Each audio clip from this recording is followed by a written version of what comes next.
All right. Good stuff. 4 games left. Syracuse and SMU. We've got SMU 16.5-point home favorites, 58.5 the total here in this ACC matchup.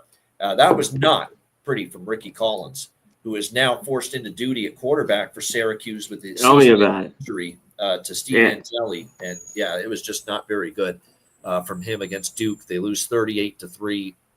Kind of can't back Syracuse, even at plus 16.5 until I see better from the quarterback.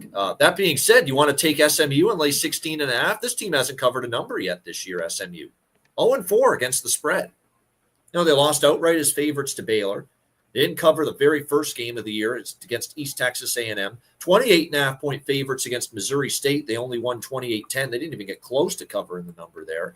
And then they were 6.5-point dogs at TCU. They lost 35-24.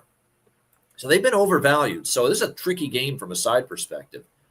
I know I'm not laying 16.5 with a team that hasn't covered a point spread yet, but to trust Syracuse offense on the road with what I saw from Ricky Collins after they were only able to score 3 at home against Duke, you know, not something I'm looking to do. Total, same thing. SMU's kind of an over team, but how are you betting an over at 58.5 with Syracuse after what you saw from their quarterback and their offense last week? So, you know, this game I'm probably going to end up staying off. CMAX, Syracuse, SMU. Yeah, for the over, you need Syracuse to score some points. So maybe just a little bit in this game because of him, just go with SMU's team total because they've just struggled to cover numbers. Even at the end of last year, they did. You know, a different team, of course, too, because they had some home games last year, like Cal, some other ones I remember. They were like 38-7 type games. Yeah, could that be this with Syracuse?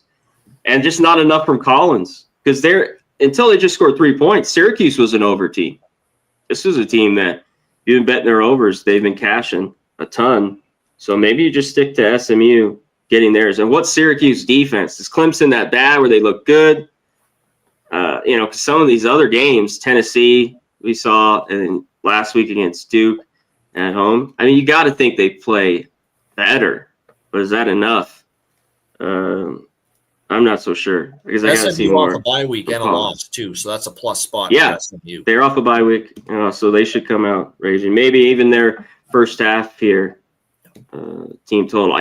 What Syracuse are we getting with Collins? Not first half spread, not full game spread. If I bet SMU, I would go first half team total over full game. Yeah, I like it. Yeah. I try to jump on those in situations for sure. And why? Because I don't know. You go that route because I don't know what Syracuse we're really going to get. Will they look better with Collins? I don't know if this is the week if they do.